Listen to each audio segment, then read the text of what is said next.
Знаешь, порой мы сами себе кажемся какими-то маленькими, незначительными, но даже в такие моменты для кого-то мы являемся буквально целым миром. Мы являемся большими и сильными, кто-то нуждается в нашей поддержке, заботе, внимании.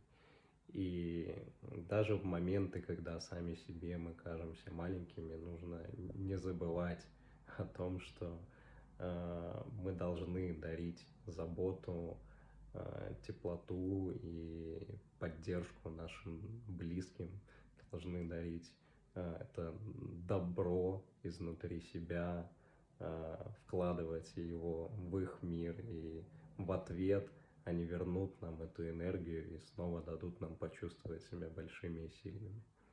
Я люблю тебя, сынок.